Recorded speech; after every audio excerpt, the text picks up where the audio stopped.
कि इस्लामोफोबिया के बारे में आप क्या समझती हैं और इससे क्या मतलब है? इस्लाम को जो है ना बदनाम किया। इस्लामोफोबिया उतना ही भारत में प्रभावी है जितना चुनाव में लोग बटन दबाते हैं। हिंदू के लिए मुसलमान एक फोबिया हो गया है। इस्लामोफोबिया सबसे पहले ना फ्रांस में यूज़ हुआ था 1992 में। जस्ट अगर आप कह सकते हैं कि रशियन सोवियत यूनियन टूटा था, उसके बाद एक तरीके से सारी की सारी मुस्लिम कंट्री वहाँ से टूट गई थी। सेम बहुत सारे लोग जो फ्रेंच बोला करते, फ्रेंच कॉलोनीज़ थी जो, वो सारे इस्लामिक फोबिया यूज़ करने लगे, पलायन होने लगा वहाँ से फर्स्ट टाइम। अब इस्लामिक फोबिया की बात करते हो तो आपको इस्लाम से क्या डर है? कोई डर नहीं है। हिंदुत्व उसका एक काउंटर पार्ट वर्ड यूज़ किया जा रहा है कि भैया ये हिंदुत्ववादी है, ये उदारवादी नहीं है, ये हिंदुत्ववादी है। इस्लामोफोबिया को हम चेंज कर सकते हैं, वो सिर्फ आपके अंदर होता है। बहुत सारे आपके दोस्त भी होंगे जो मुस्लिम होंगे जिससे आपको डर नहीं लगता है। आपको इस्लामोफोबिया वैसे कोई मतलब नहीं, लेकिन मुझे डर लगता है। अगर 4 लोग घेर ले मुझे, चाहे जो रिसेंटली जय श्री राम का चल रहा है, जो कि एक नारा नहीं, एक अब ISI अल्लाह अकबर कह के काट देती है, वो जय श्री राम है। तो इस्लामोफोबिया सिर्फ मेंटली है और कुछ भी नहीं है, ऐसा माहौल में नहीं है, लोगों के जहन में है सिर्फ। इस्लामोफोबिया डायरेक्टली तो अगर मैं सही मुझे पता नहीं, बट हाँ मेरे हिसाब से इस्लामोफोबिया है जो लोग इस्लाम के बारे में ऐसा फैलाते हैं कि मतलब इस्लाम कुछ करता है, आपके लिए कोई प्रॉब्लम क्रिएट करता है। जो आजकल मतलब चल रहा है इस्लामोफोबिया के बारे में जितना मैं जानता हूँ कि जो मुस्लिम कम्युनिटी या मुसलमानों की तरफ जो खौफ पैदा करने वाली जो सिचुएशन है, या मुसलमानों से डर जो लोगों के अंदर है, या मतलब जिस तरीके की एक सिचुएशन क्रिएट होती है, चाहे हम ऑनलाइन बात करें या लोगों के बीच में, ऐसा एक क्रिएट करने की कोशिश की जाती है कि मुसलमानों से और बाकी धर्म, बाकी कम्युनिटीज़ के लोगों को डर के रहने की ज़रूरत है।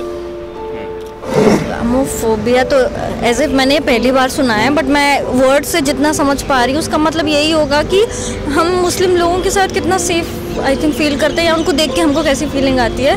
तो मेरे हिसाब से फोबिया तो है। मुझे नहीं पता बाकी लड़कियां या लड़के कैसा फील करते हैं, बट मैं तो थोड़ा बहुत कई दफ़े करती हूँ ऐसा फील। इस्लाम धर्म जो है ना, असल में इसको बदनाम किया गया है।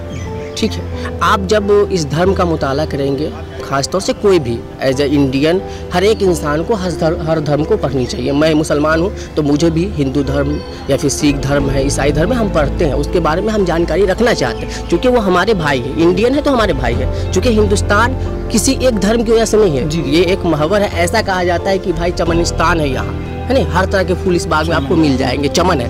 तो इस्लाम को जो है ना बदनाम किया गया, और ये आलमी सतह पे यानी कि वर्ल्ड लेवल पे इसको बदनाम करने की कोशिश की गई है। हमारे जो प्रोफेट मोहम्मद सल्लल्लाहु अलैहि वसल्लम जब इस ज़मीन पे तशरीफ़ लाए और उनको नबूवत मिली, उन्होंने इस्लाम फैलाना शुरू किया। तो क्या उन्होंने कहा गया, लोग कहते हैं कि ये तलवार की ज़ोर पे फैला और ये काटने का मजहब है, कुरान में कहा गया है कि काफिरों को मार भगाओ, ऐसी बात नहीं है। ये बज़ाब्ता एक ऐसा धर्म है जिसके अंदर चाशनी है। आप यहाँ आएंगे तो अमन सलामती पाएंगे। हमारे यहाँ कहा गया कुरान में कि अगर कोई शख्स जानबूझ के बगैर किसी गलती के एक आदमी को भी मार देता है तो गोया कि उसने पूरे वर्ल्ड को मार दिया, ख़त्म कर दिया। तो बताइए कि ऐसा बताया गया, मन कतला नफ्सन बिगैर नफ्सिन और फसादा फिल अर्ज़ कहन्नमा कतलन नास जमिया, कि अगर जिसने किसी एक शख्स को मार दिया बगैर किसी गलती के, गोया कि उसने पूरे वर्ल्ड को ख़त्म कर दिया। तो यहाँ सज़ा बताया गया कि अगर हम किसी इंसान को मारते हैं तो उसे कत्ल में हमें भी कहा। तो ये असल इस्लामोफोबिया जो है ना एक साजिश है जिसके तहत मुसलमानों को और इस्लाम को बदनाम करने की कोशिश की जा रही है। सुना है, सिर्फ मीडिया में सुना है कि 2-3 लोग डिबेट कर लेते हैं उस पर, ऐसा बताते हैं कि नहीं ये एक चलाया जा रहा है, उनके खिलाफ गलत चीज़ें बताई जा रही है अल्पसंख्यकों के खिलाफ। कुछ लोग कहते हैं कि नहीं ऐसा होता ही होता है। तो वो सब चीज़ें तो मीडिया में ही देखा है ज़्यादातर, मतलब आम लोगों में तो नहीं देखी है सब।